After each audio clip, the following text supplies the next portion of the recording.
আসসালামু আলাইকুম। আজকে আমরা নবম দশম শ্রেণীর সাধারণ গণিত বইয়ের বীজগাণিতিক রাশি অর্থাৎ অনুশীলনী 3.1 এর ধারাবাহিক ক্লাসের 11 নম্বর ম্যাথটা সমাধান করব। তো ফার্স্টে আমরা কোয়েশ্চনটা একটু পড়ব। কোয়েশ্চনে বলা আছে a plus B plus C equal 6 এবং a square plus B square plus C square equal 14 হলে a minus B whole square plus B minus C whole square plus C minus A whole স্কোয়ারে মান নির্ণয় করতে। যেহেতু কোয়েশ্চনে হলে লেখা আছে, ফার্স্ট আমরা এই অংশ দেওয়া আছে হিসাবে লিখে ফেলতে পারি দেখে দেখে। তো ফার্স্ট আমরা লিখবো দেওয়া আছে, আমরা লিখতে পারি দেওয়া আছে। তো আমাদের কী কী দেওয়া আছে আমরা লিখবো। ফার্স্টে লিখবো a plus B plus C equal 6, লিখতে পারি a plus B plus C equal 6 এবং এরপর লিখবো এবং আমাদের দেওয়া আছে a square plus B square plus C square equal 14 এবং a square plus B square plus C square equal 14। এবার কোয়েশ্চেনে বলছে a minus B whole square plus B minus C whole square plus C minus A whole স্কোয়ারের মান নির্ণয় করতে। যেহেতু এই অংশের মান নির্ণয় করতে বলছে, তাহলে আমরা লিখতে পারি প্রদত্ত রাশি। আমরা লিখব সুতরাং প্রদত্ত রাশি। তো আমাদের প্রদত্ত রাশি আমরা দেখে দেখে কোয়েশ্চেন থেকে লিখব। কোয়েশ্চেনে বলা আছে a minus B whole square plus a minus B whole square plus B minus C whole square plus C minus A whole square. তো এটার মান বের করতে বলছে। তো ফার্স্টে আমরা দেখো a minus B whole square, a minus B whole square আমরা একটা সূত্র জানি, সেটা জাস্ট আমরা অ্যাপ্লাই করে দিব। এখন কথা হচ্ছে a minus B whole square সূত্র দেওয়া আছে এবং a minus B whole square অনুসিদ্ধান্ত দেওয়া আছে। তাহলে কেন আমরা এখানে সূত্র অ্যাপ্লাই করব? কারণ আমরা অনুসিদ্ধান্ত তখনই অ্যাপ্লাই করব যদি আমাদের কোনো মিসিং মান বের করতে বলে। আজকে যদি আমার এখানে প্লাসের মান দেওয়া থাকতো, যদি মাইনাসের মান বের করতে বলতো, এরকম মিসিং মান যখন বের করতে বলবে তখন কিন্তু আমরা অনুসিদ্ধান্ত অ্যাপ্লাই করব। যেহেতু আমার এখানে কোনো মিসিং মান বের করতে বলা নাই, আমরা এক্সপান্ড মান বের করতে বলছে, সো আমরা a মাইনাস বি হোল স্কোয়ারে কোনো অনুসিদ্ধান্ত অ্যাপ্লাই করতে পারবো না। অর্থাৎ প্রত্যেকটা জায়গায় আমাদেরকে সূত্র অ্যাপ্লাই করতে হবে।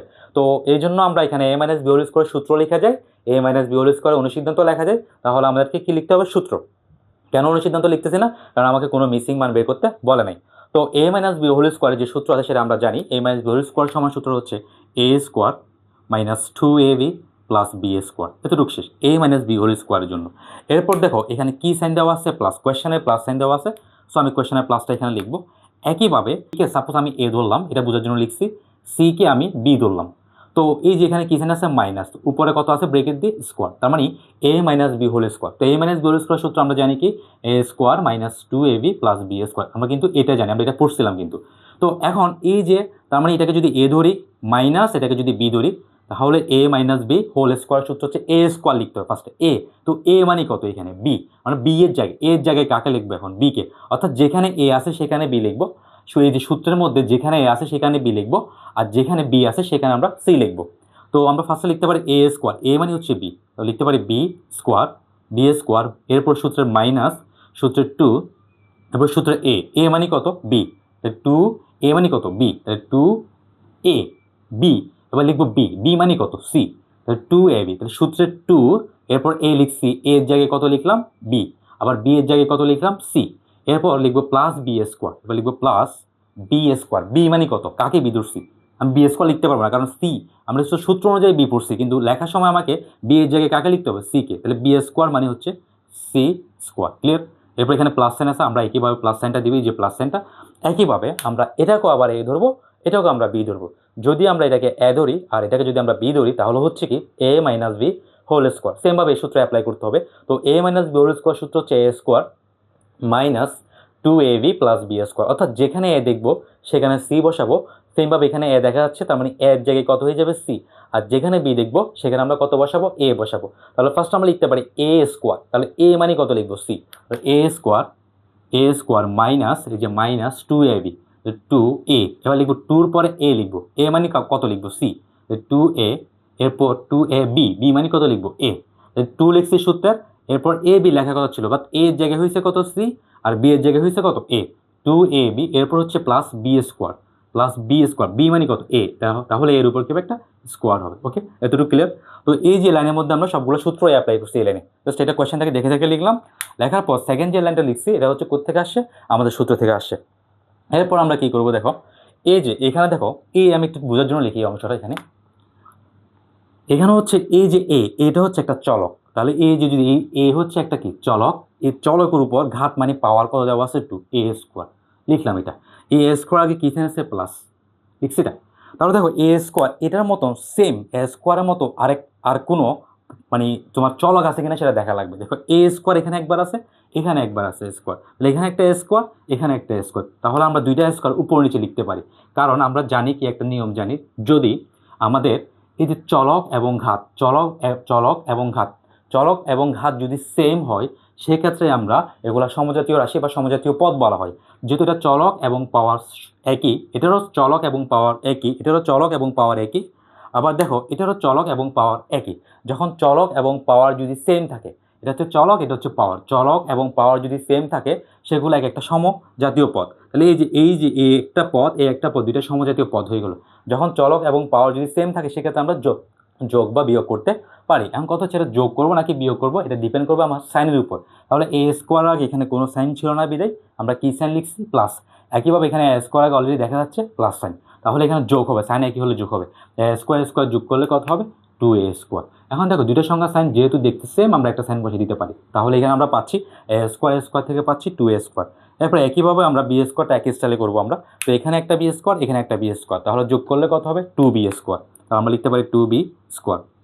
এবার প্লাস সাইন দাও, প্লাস সাইন দেওয়ার পর দেখো এবার সি, এখানে একটা সি স্কোয়ার, এখানে একটা সি স্কোয়ার, তাহলে 2c স্কোয়ার। তাহলে এগুলো কেন আমরা যোগ করতে পারছি একটার সাথে একটা, কারণ এই যে এখানে চলক এবং ঘাত, এই চলক এবং ঘাত যদি সেম বিদায়, মানে দুইটাই পদের সেম, দুইটা পদের সেম বিদায় আমরা যোগ করছি। একইভাবে বি স্কোয়ারও সেম, সি স্কোয়ারও সেম। এবার দেখো 2 - 2ab, এটা একটু বুঝে, এই যে দেখো -2ab লিখে আছে, মনে করো সাপোজ এখানে -2ab, ঠিক আছে। তাহলে এই যে 2টা হচ্ছে আসলে সহগ, 2টাকে আমরা কি বলতে পারি, সহগ, এটা হচ্ছে সহগ। আর এবি হচ্ছে কি চলক অংশ, এবিকে আমরা বলতে পারি চলকের একটা অংশ, তাহলে চলক অংশ, এবি হচ্ছে চলক অংশ। তাহলে যখন সহগ এবং চলক অংশ থাকবে, সহগ এবং চলক অংশ, চলক অংশ সেম থাকলে, চলক অংশ যদি সেম থাকে, সহগ আমার মিল থাকার কোনো দরকার নেই। মনে করো আমি যদি এখানে একটু রাফ করি এই জায়গায়, মনে করো এই জায়গায় লিখি, মনে করো এখানে আমাদের কত আছে, -2ab। এখন -2ab লিখলাম, এরপর মনে করো আমি লিখলাম সাপোজ -5ab। এটা আমরা যোগ বা বিয়োগ করতে পারবো। কেন পারবো, আমার সহগ মিল থাকার কোনো প্রয়োজন নেই। যোগ বিয়োগ করতে গেলে আমার সহগ মিল আছে কিনা সেটার দিকে তাকানোর দরকার নেই। আমার চলক অংশ যদি মিল থাকে তাহলে সেখানে আমরা যোগ বা বিয়োগ করতে পারবো। যেহেতু সাইন একই, তার মানে এটা যোগ হবে, আর সাইন যদি ভিন্ন হইতো বিয়োগ হতো। তার মানে আমরা চলক অংশ যদি মিল থাকে সেক্ষেত্রে আমরা যোগ বিয়োগ করতে পারবো, অন্যথায় আমরা চলক অংশ যদি মিল না থাকে তাহলে আমরা যোগ বিয়োগ করতে পারবো না। দেখো এই যে -2ab, আচ্ছা এই যে এবি, আমি বলছি চলক অংশের দিকে তাকাবো, এই যে এবি, এই এবির মতো চলক অংশ এটাতে আছে, তাহলে এটার সাথে এটা যোগ বা বিয়োগ করা সম্ভব না, তাহলে এটা বসে যাবে -2ab। তাহলে আমরা লিখতে পারি -2ab। একইভাবে -2bc, সহগ 2bc হচ্ছে চলক অংশ, এই বিসির মতো চলক অংশ আর কোথাও নেই, তার মানে এটা সিঙ্গেল হিসেবে এখানে বসে যাবে -2bc। এরপর সেমভাবে -2c বসে গেল। বসে যাওয়ার পর এখন আমরা কি করব, আমরা জাস্ট একটা টেকনিক অ্যাপ্লাই করবো এখানে। দেখ এই অংশটা বোঝার জন্য লিখতেছি আমি, এই অংশ থেকে আমরা কমন নিব। এখন কথা হচ্ছে কি কমন নিব, কমন হচ্ছে কি, যেহেতু আমরা এখানে এই যে এখানে একটা পদ, এখানে একটা পদ, এখানে একটা পদ আছে, প্রত্যেকটা পদের মধ্যে কাকে দেখা যাচ্ছে, এখানে 2কে দেখা যাচ্ছে, সবার মধ্যে কাকে দেখা যাচ্ছে, এখানে 2, তার মানে 2ই কমন যাবে। যেহেতু 3টা পদ নিয়ে আমি চিন্তা করতেছি, এই 3টা পদের মধ্যে কে কমন, তাহলে 2 সবার মধ্যে আছে বিদায় এখানে 2টা হচ্ছে কি কমন। তো আমরা 2 কমন নিব। 2 যদি নিয়ে ফেলি, কমন নিলে অবশ্যই আমাদেরকে এইভাবে একটা ফার্স্ট ব্র্যাকেট ইউজ করা লাগবে। তো 2 যদি নিয়ে ফেলি, আমার এখানে থাকে কত, a স্কোয়ার, এরপর এখানে প্লাস সাইন আছে দিব প্লাস। একইভাবে 2টা আমি নিয়ে ফেললাম, এখানে এটা আর লিখতে পারবো না, 2 আমি আর লিখতে পারবো না যেহেতু নিয়ে ফেলছি, থাকে কত, বি স্কোয়ার প্লাস 2 যদি নিয়ে ফেলি থাকে কত, সি স্কোয়ার। ওকে, এতটুকু লিখলাম। এরপর এখানেও সেমভাবে এই অংশ থেকেও আমি কমন নিব, এই অংশের মধ্যে সবার মধ্যে 2কে দেখা যাচ্ছে, এর জন্য আমি 2 কমন নিব, তাহলে আমরা -2 কমন নিব। -2 যদি কমন নিই অবশ্যই আমাকে একটা ব্রেকেট দিতে হবে। তো 2 যেহেতু নিয়ে ফেলছি, মাইনাস তো এখানে আসে নিলাম, যাক 2 তো নিয়ে ফেললাম, থাকে কত, এবি। এখন দেখো এখানে সাইনটা কিন্তু চেঞ্জ হবে, যেহেতু আমরা মাইনাস সাইন কমন নিছি, মাইনাস সাইন যখনই আমরা কমন নিব পরবর্তী সাইনগুলো কিন্তু অটোমেটিক্যালি চেঞ্জ হয়ে যাবে। মাইনাস সাইন কমন নেওয়ার কারণে এই মাইনাস আর মাইনাস থাকবে না, এটা হয়ে যাবে কি প্লাস। তাহলে আমরা লিখতে পারি +2 তো নিয়ে ফেলছি না, কি যে -2 তো ধরতে গেলে নিয়ে ফেলছি, থাকে কত, বিসি। এরপর একইভাবে এখানে সেমভাবে মাইনাস সাইন যেহেতু কমন নিয়ে ফেলছি, এখানে মাইনাস কমন নেওয়ার কারণে এই মাইনাস সাইনটা চেঞ্জ হয়ে যাবে, এটা জাস্ট বিপরীত সাইন বসবে, এই মাইনাসের বিপরীত হবে কি প্লাস, তাহলে আমরা এখানে প্লাস লিখতে পারি। তো 2 তো নিয়ে ফেলছি, আর থাকে কি সি এ, তাহলে আমরা এই অংশটা লিখতে পারি। এরপর দেখো এখন আমরা যেহেতু এখানে কমনের পালা শেষ, এরপর কী করবো কেমনে বুঝবো, একইভাবে দেখো এখানে কার মান দেওয়া আছে একটু দেখতে হবে। এখানে a square plus B square plus C স্কোয়ারের মান দেওয়া আছে, 14 দেওয়া আছে, এটার মান দেওয়া আছে। যেহেতু এটার মান দেওয়া আছে এখানে আমার আর কোনো প্যারা নাই, এখানে কোনো সূত্র বা অনুসিদ্ধান্ত কিছু অ্যাপ্লাই করা লাগবে না, যেহেতু এটার মান দেওয়া আছে এটা নিয়ে প্যারা নিব না। এবার এটার মান দেওয়া আছে এখানে দেখি, AB plus BC plus C এর মান নাই, দেখো এখানে কোথাও AB plus BC plus C এর মান নেই, তার মানে এটার যেহেতু মান নাই তার মানে এখানে কিছু কাজ করতে হবে, কারণ মান না থাকলে তো আমি যেহেতু মান নির্ণয় করতে বলছি আমরা মান তো বের করতে হবে নাকি।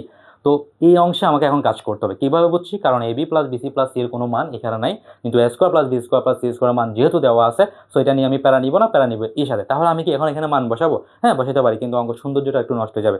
একেবারে আমরা একদম সবগুলো যখন এটা সূত্র বা অনুসিদ্ধান্ত অ্যাপ্লাই করে ফেলবো, তখন গিয়ে একেবারে মান বসাবো আমরা। ওকে, তো আমরা আপাতত এই অংশ রেখে দেবো, এই অংশ কোনো কাজ করবো না, কারণ এটার মান দেওয়া আছে। আমরা লিখতে পারি সমান চিহ্ন দিয়ে এই অংশ থেকে একটু 2 দিব, 2 দিয়ে লিখতে পারি A square plus B square plus C square, যেভাবে আছে ওইভাবে থেকে গেল, কারণ ওর মান অলরেডি এখানে আছে। এরপর মাইনাস সাইন থাক, মাইনাস সাইন। এবার সেকেন্ড ব্র্যাকেট দাও একটু, যেহেতু আমরা এখানে একটা অনুসিদ্ধান্ত অ্যাপ্লাই করবো। তো মাইনাস সাইন একটা আমাদের বইয়ের মধ্যে একটা অনুসিদ্ধান্ত দেওয়া আছে 2 into AB plus BC plus CA। তো আমাদের একটু মুখস্থ রাখতে হবে 2 ইন্টু AB, মাইনাস মাইনাসের জায়গায় আছে, কিন্তু জাস্ট আমি 2কে নিয়ে এই অংশের অনুসিদ্ধান্ত অ্যাপ্লাই করবো। তো 2 into AB plus BC plus C এর অনুসিদ্ধান্ত হচ্ছে কি, একটু মুখস্থ করতে, A plus B plus C whole square minus A square plus B square plus কি C স্কোয়ার। এটা হচ্ছে আমাদের 2 into AB plus BC plus C এর কি অনুসিদ্ধান্ত। ক্লিয়ার? এটা এখন আমরা জাস্ট কি করবো, মান বসাবো। দেখো সমান চিহ্ন দাও, 2 দাও, 2 এর সাথে ব্রেকেট মানে কিসের সম্পর্ক বলছি আমরা? গুণের। এখন আমরা মান বসাবো 2 দিয়ে, এই যে ব্রেকেট মানে হচ্ছে গুণ, একটা গুণ সাইন দিব। A square plus B square plus C square মানে আমাদের কোয়েশ্চেন করে দেওয়া আছে 14 দেওয়া আছে, সেটা আমরা এখন এখানে ড্রপ করতে পারি। এবং মাইনাস সাইন দেওয়া কীভাবে, সেকেন্ড ব্রেকেট দাও, দেওয়ার পরে কীভাবে A plus B plus C এর মানে আমাদের কোয়েশ্চেনে দেওয়া আছে 6, তাহলে ওর জায়গায় আমি এখন কত লিখতে পারি? 6। তাহলে ওর জায়গায় আমি লিখতে পারি 6 এর উপর আমরা ব্রেকেট দিয়ে একটু ক্লোজ করবো, করার পর আমাদের পাওয়ার দেওয়া আছে কত এখানে 2, সেটা লিখবো minus A square plus B square plus C, এখানে ছিল আমরা এইভাবে ব্রেকেট দিতে পারি, ইউজ করতে পারি, minus A square plus B square plus C square মান কত দেওয়া আছে আমাদের, এই যে 14 দেওয়া আছে, তখন আমরা সেটা লিখতে পারি এখানে 14। এরপর আমরা সেকেন্ড ব্রেকেট দিয়ে ক্লোজ করবো এখানে, কারণ এখানে ফার্স্ট ব্রেকেট আছে বিদায়। ওকে, এখন আমরা একটু গুণে কাজ করবো, 14 ইন্টু 2 দিব, 14 ইন্টু 2 দিলে আমাদের আসবে 28, মাইনাস সাইন দাও। এবার আমরা সেকেন্ড ব্রেকেট রাখবো না, ফার্স্ট ব্রেকেটে নিয়ে যাবো। তো 6 এর উপর স্কোয়ার যখন দিব, 6 এর উপর স্কোয়ার কথাটা মানে হচ্ছে 6 গুণ 6, মানে 6 পাওয়ার 2 দিলে আমাদের 36 আসবে, অর্থাৎ 36 আসবে আমাদের। তো আমরা সেটা লিখতে পারি এখন 36, এরপর মাইনাস সাইন দিব, এরপর এখানে আছে 14। তো একইভাবে আমরা 28 এটা লিখে দিব, মাইনাস সাইন এটা দিব। এবার এই অংশে 36 থেকে আমরা কত বাদ দিব? 14 বাদ দিব। তো 36 থেকে যখন আমাদের মাইনাস 14 বাদ দিব, তখন আমাদের রেজাল্ট আসবে 22। তো আমাদের 28 থেকে যখন 22 বাদ দিব, মাইনাস করবো, তখন আমাদের রেজাল্ট আসবে কি 6। তাহলে আমরা লিখতে পারি সুতরাং নির্ণয় মান 6, মানে এটা সমান 6। ঠিক আছে, তো এটা লিখবা আর কি। ক্লিয়ার? তো এটা হচ্ছে আমাদের 11 নম্বর কোয়েশ্চেন।